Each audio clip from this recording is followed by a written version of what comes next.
Letter तो आप लोगों ने कुछ मुझे शेयर भी किए हैं कुछ बच्चों ने, लेकिन आज हम टाइम नहीं वेस्ट करेंगे अपना हैंड रिटन करने में, उसमें टाइम लगेगा। आज उधर लैब में because we had issue, electricity issue, तो काफी बच्चों ने मुझे भेजा भी है। Tomorrow we will do this request letter for increase in salary tomorrow in the lab. So I check it there and then. घर जाके चेक करना जरा डिफिकल्ट हो जाता है, राइटिंग पेपर पे लिख के लाते हैं तो। Okay, moving on. अभी हमने लेटर का फॉर्मेट किया था, लेटर को आप लोगों के साथ थोड़ा सा डिस्कस भी किया था। एनी क्वेश्चंस रिगार्डिंग लेटर का फॉर्मेट ना समझ में आया हो?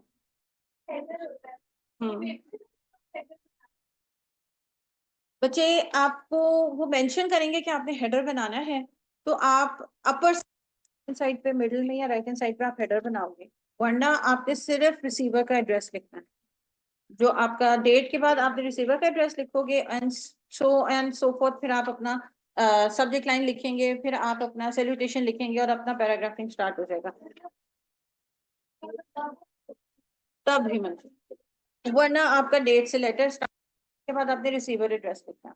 उन्होंने हेडर का मेंशन किया होगा कि हेडर देना है, एज लॉन्ग एज वो अपर साइड पे हो, may it be in the middle और लेफ्ट और राइट, इररिस्पेक्टिव ऑफ दैट, लेकिन हेडर मतलब ऊपर साइड पे। And if you have written the header, इसका मतलब है you have written the name of the company, you have written the contact number और contact details, you have written the address also. तो फिर आपने सेंडर एड्रेस भी फिर आपने जब सारी इन्फॉर्मेशन हेडर में दे दी है, तो फिर आप सिर्फ डेट के बाद रिसीवर एड्रेस ही लिखोगे। आप अपनी कंपनी का एड्रेस लिखते हो ना, तो अब कुछ बच्चे क्या करते हैं कि वो हेडर भी और अपनी ही कंपनी का एड्रेस दोबारा सेंडर की शक्ल में भी लिख देते हैं। वो डेट लिखेंगे, हेडर बनाया, डेट लिखी, सेंडर एड्रेस दोबारा से लिखा, फिर रिसीवर एड्रेस लिखा, और फिर अपना सब्जेक्ट का सैल्यूटेशन उन्होंने स्टार्ट कर दी। आप एक चीज दो दफा नहीं दे सकते हो। आप या तो सेंडर एड्रेस दोगे लेफ्ट हैंड साइड के ऊपर, मैं फलाना बंदा फलानी पोजीशन पे काम कर रहा हूँ, फलानी कंपनी का हूँ, आपको लेटर भेज रहा हूँ, मेरा ऑफिस का पता ये है। तब जब आपने लेफ्ट हैंड साइड के ऊपर सेंडर एड्रेस लिख दिया, तो लोगो तुम बना नहीं सकते। और हेडर में भी हमने वही लिखना है कि मेरी कंपनी का नाम, मेरी कंपनी का एड्रेस ये है, और साथ में एडिशनल सिर्फ एक कॉन्टैक्ट नंबर की डिटेल इन्फॉर्मेशन होती है। तो दो दो दफा हम ये चीज लिखेंगे। आप या हेडर लिखोगे या सेंडर एड्रेस लिखोगे। अगर उन्होंने मेंशन किया you need to write the header, तो it means you only need to give your company's name, your company's information on side. फिर सेंडर का एड्रेस नहीं आएगा। हेडर डालोगे, लेफ्ट हैंड साइड पे आपने दो दफा कर्सर दबानी है, डेट लिखनी है विदाउट द वर्ड डेट। उसके बाद आपने रिसीवर का एड्रेस लिखना है जिनको आप खत लिख रहे हो, और आपने सब्जेक्ट लाइन और फिर dear sir, dear Khalid, dear Ahmed, जो भी मिस्टर होंगे, साथ में मिस्टर लगाना है अगर मेल है, और आप मिस लगाओगे या मैम लगाओगे अगर कोई फीमेल है तो। डायरेक्ट नेम से आप एड्रेस नहीं करते हो अनलेस वो इनफॉर्मल लेटर हो। नाम नहीं पता तो सर मैडम कर सकते हो, खाली डियर सर कर सकते हो। और अगर कभी कभी हमें जेंडर भी पता नहीं होता कि सामने वाला सर है कि मैडम है, तो फिर सर स्लैश मैडम, ऐसी सिचुएशन स्लैश मैडम कर देते हो कि सर है तो वो सर के उसमें ले लेंगे, मैडम है तो आप फिर मैडम नहीं लिख सकते हो। और जहां आपके टॉपिक में मेंशन ही नहीं है कि आप मैनेजर को खत लिख रहे हो, असिस्टेंट मैनेजर को लिख रहे हो, इंजीनियर को लिख रहे हो, वहां उन्होंने मेंशन ही नहीं किया जेंडर, तो आप अपनी मंजूरी से जेंडर बना सकते हो। मैनेजर बता दिए, उन्होंने इंजीनियर बता दिए, डॉक्टर उसकी पोजीशन है, तो आप अपनी मर्जी से नाम भी बना सकते हो और आप अपनी मर्जी से उसका जेंडर भी बना सकते हो। चाहो तो हनीफ रख दो, चाहे तो यास्मीन रख दो, मर्जी। फिर जाहिर बात है यास्मीन है तो मिस यास्मीन या मैम यास्मीन हो जाएंगे या मैडम यास्मीन हो जाएंगी। अगर हनीफ है तो फिर नीचे मिस्टर हनीफ हो जाएंगे। एड्रेस में मिस्टर नहीं डालोगे, जहां ग्रीट कर रहे हो सैल्यूटेशन में आप जो हो वो मिस्टर या डॉक्टर या जो भी आप डालोगे, जिसको टाइटल बोलते हैं। अच्छा जी, सेकंड आपका आता है सर्कुलर, जो कि अभी तक किसी भी बच्चे को पेपर में नहीं आया, but you need to know कि सर्कुलर होता क्या है। ये दो डिफरेंट इमेजेस मैंने जान के सर्कुलर के डाले हैं, एक ये है और एक ये आपकी बुक से है। ये वाला भी पाकिस्तानी ही सर्कुलर है, अब्दुल वली खान यूनिवर्सिटी मर्दान का, और ये है भी सर्कुलर ही, लेकिन इसमें थोड़ा सा डिफरेंस है और इसमें भी थोड़ा सा डिफरेंस है। तो जो आप समझो कि मेन पर्पस सर्कुलर है वो आपका सेम ही रहता है, फॉर्मेट आपका डिफर कर सकता है company to company where you work. अब ये आपकी कंपनी फॉर एग्जांपल आईकैप की है, ये आईकैप का फॉर्मेट है, जहां भी आईकैप के लोग वहां काम करते होंगे उनका यही चलता होगा। ये मर्दान की यूनिवर्सिटी है, पर मर्दान की यूनिवर्सिटी का उन्होंने अपना फॉर्मेट बनाया हुआ है, लेकिन उसमें लिखना क्या और सर्कुलर सेंड क्यों करते हैं, वो नौयत सेम ही रहेगी, सिचुएशन सेम ही रहती है, फॉर्मेट थोड़ा सा डिफर कर सकता है। इस वजह से मैंने दो डाले। गूगल पे देखोगे तो हो सकता है कोई तीसरा भी डिफरेंट डिफरेंट, ये गूगल से ही मैंने लिया है, तो वो डिफर कर सकता है, लेकिन उसका जो main purpose of writing the circular है वो पर्पस सेम ही रहता है, रीजन आपका सेम ही रहेगा।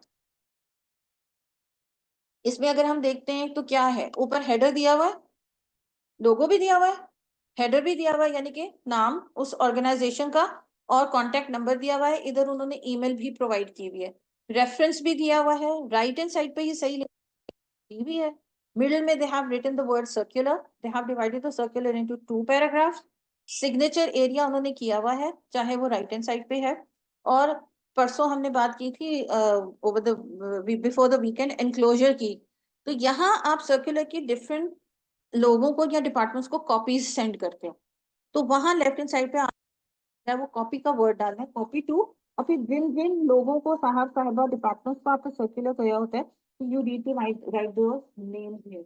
डिपार्टमेंट है तो डिपार्टमेंट के नाम, for example medical department, administration department, academic department, वो तीनों के अलग अलग नाम आप डिपार्टमेंट के लिख दोगे।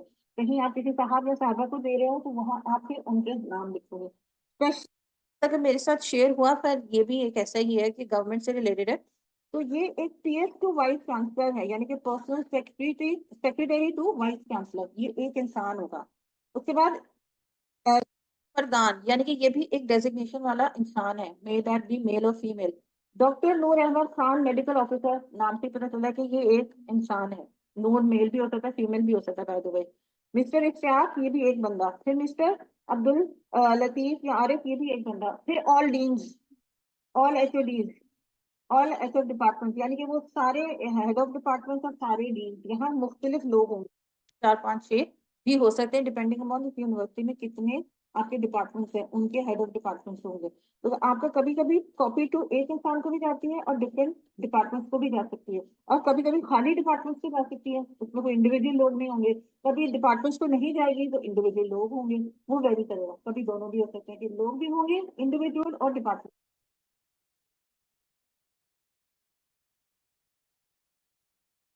ये वाला आपका आईकैप का है, इसमें भी आप देखते हो मिडिल में उन्होंने हेडर बनाया हुआ है, उन्होंने लेटर में भी मिडिल में ही हेडर रखा है और सर्कुलर में भी मिडिल में ही रखा है। इधर उन्होंने सर्कुलर लेटर की हेडिंग दी है मिडिल में ही, इधर भी अगर आप देखते हो तो सर्कुलर का वर्ड लिखा हुआ है मिडिल में। तो ये मेंशन करना जरूरी होता है ताकि पढ़ने वाले को पता चले, क्योंकि इसमें सब्जेक्ट नहीं था, ठीक है, पढ़ने वाले को पता चल जाए कि ओके ये सर्कुलर है।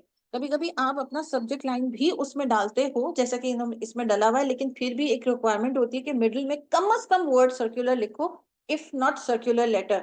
सेम इज द केस जब मेमो लिखो, वो लिखो, इफ नॉट पूरा मेमोरेंडम या मेमो लेटर, अगर नहीं लिख रहे हो तो सिर्फ मेमो भी लिखना जरूरी होता है बीच में।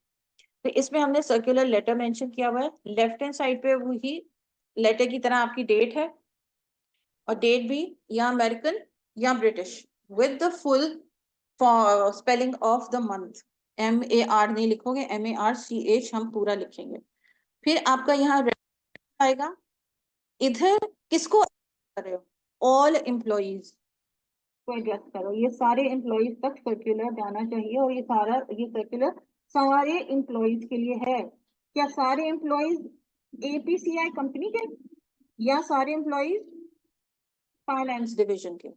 हो सकता है इस ये जो APCI कंपनी है इसमें फाइनेंस डिपार्टमेंट भी हो, अकाउंट हो, मार्केटिंग डिपार्टमेंट भी हो, कोई लॉ का डिपार्टमेंट हो, कोई HR डिपार्टमेंट हो, तो ऑल एम्प्लॉइज को जाना है, लेकिन सिर्फ फाइनेंस डिपार्टमेंट के ऑल एम्प्लॉइज, पूरी कंपनी के ऑल एम्प्लॉइज को ये सर्कुलर नहीं जाना, ठीक है। तो यहाँ मेंशन करना जरूरी है कि अगेन वो डेजिग्नेशन या कौन सा डिपार्टमेंट आपका है, मैनेजर हो, HR मैनेजर को भेजना है, अकाउंट्स मैनेजर को भेजना है, मार्केटिंग मैनेजर को भेजना है, खाली मैनेजर लिखना is not going to be enough, आपने उसकी डेजिग्नेशन पूरी लिखनी है। इस ऑफिस में फॉर एग्जांपल 4 मैनेजर हैं, तो कौन से वाले मैनेजर को जानी चाहिए, कभी कभी एक नाम के 2 लोग भी तो होते हैं, तो आपने पूरा मैनेजर किधर का मैनेजर, कौन से डिपार्टमेंट या डिवीजन का मैनेजर, तो इधर भी उन्होंने मेंशन किया है एम्प्लॉयज को जाना है, लेकिन फाइनेंस डिवीजन या फाइनेंस डिपार्टमेंट को जाना है, डिवीजन मीन्स डिपार्टमेंट। और कौन सा रीजन, लाहौर रीजन है, गुजरांवाला रीजन है, या आपका मुल्तान रीजन है। ये हो सकता है ना कंपनी के ब्रांचेस हो, रीजन्स हो, तो कौन से वाले रीजन में। अब अगर मुल्तान में कोई ऑफिस है तो उधर भी फाइनेंस डिवीजन है हमारा, मैं एग्जांपल दे रही हूँ। और अगर आपका जो खैबर पख्तूनख्वा में है तो उधर भी आपका एक फाइनेंस डिवीजन है। ईद क्लैरिफिकेशन कर दिया, ऑल एम्प्लॉइज यस, कौन सा डिवीजन, फाइनेंस डिवीजन, कहाँ का फाइनेंस डिवीजन, कौन से रीजन का, यानी कि कौन से एरिया का। तो वहां उन्होंने मेंशन कर दिए EMEA, कोई उनका रीजन का नाम होगा, उस रीजन के फाइनेंस डिवीजन के सारे एम्प्लॉइज का ये शेयर कर दिया जाए। यहाँ we need to be specific कि किसको जाना है। वेगली आप सारे एम्प्लॉयज को कर दोगे तो ये APCI कंपनी जो है वो सारे एम्प्लॉयज को ही भेज देगी, उनके जगह सबके सब डिविजन में चला जाएगा। अब सब्जेक्ट यहाँ मेंशन कर रहे हो, क्या है इनका, एनुअल प्रमोशन। अब एनुअल प्रमोशन हो रही है फाइनेंस डिपार्टमेंट के एम्प्लॉयज की। अब डियर कलीग्स, इसको पढ़िएगा खुद अगर विजिबल है तो। ऑनलाइन स्टूडेंट्स आप भी, Akif and Waseem, if you guys want to open the book you can. I don't remember the page number. हमारे पेपर 150 वर्ड्स का सर्कुलर, 150 वर्ड्स का मेमो, 150 वर्ड्स की ईमेल या 150 वर्ड्स का लेटर, 150 वर्ड्स की लिमिट हमारी रहेगी, चाहे वो किसी भी टाइप ऑफ बिजनेस राइटिंग आपको दे दें। तो फिर अलग सर्कुलर जाएगा।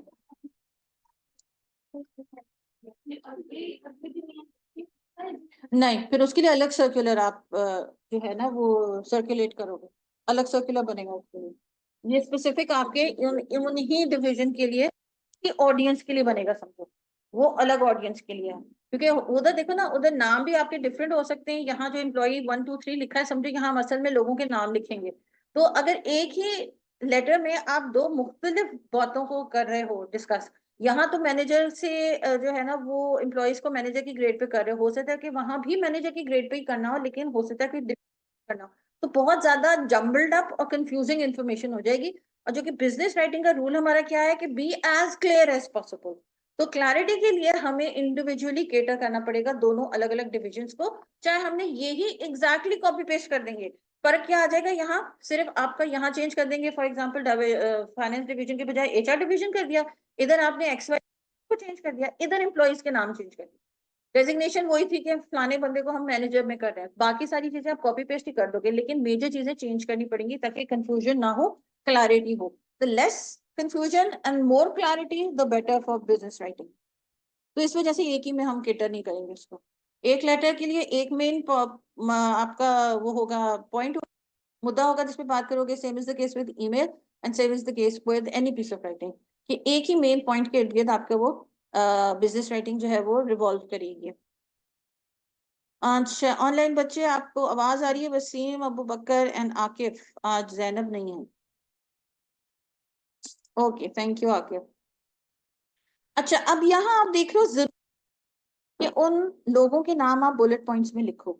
आप यहाँ पैराग्राफ की शक्ल में भी मेंशन कर सकते हो, जैसा कि इधर है, कॉमा डालकर कि इन फलाने फलाने फलाने फलाने फलाने फलाने लोगों को प्रमोट किया जा रहा है। पैराग्राफ की शक्ल में भी लिख सकते हो, और चाहो तो फर्दर क्लैरिटी के लिए आप बुलेट पॉइंट्स भी डाल सकते हो।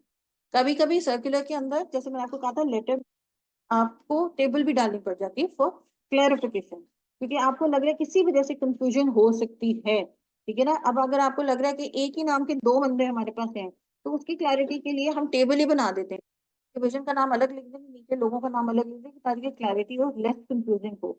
उसके लिए भी आप कभी टेबल या बुलेट पॉइंट्स बना सकते हो अपनी पीस ऑफ राइटिंग में, या कभी कभी just for the sake of giving it a pleasant look भी आप अपना टेबल या बुलेट पॉइंट्स डाल सकते हो। जरूरी नहीं है कि आप डालो हर दफा सर्कुलर के अंदर। इसलिए मैंने वो दो एग्जांपल्स आप लोगों के साथ शेयर किए कि जिसमें वो पैराग्राफिंग हुई हुई है, वो भी हमारा लोकल ही है, पाकिस्तानी है, कहीं बाहर का नहीं है। पैकर लोकल है, पाकिस्तानी है, कहीं का बाहर का नहीं है, लेकिन दोनों के वे ऑफ राइटिंग में फर्क है। डेट उसमें भी है, सिर्फ जगह डिफरेंट है, क्योंकि हम सब कुछ लेफ्ट हैंड साइड से कर रहे हैं, क्योंकि ICAP is asking us for the full block format, so everything is going to be written from the left hand side। ये अगर आप देखो सरकारी कभी बड़े वास्ता आपका गवर्नमेंट का कोई डॉक्यूमेंट देखने के लिए, तो हम वो सेमी फॉर्मेट फॉलो करते हैं, जिसमें डेट और जो एंडिंग है वो हमारी राइट हैंड साइड पे होती है।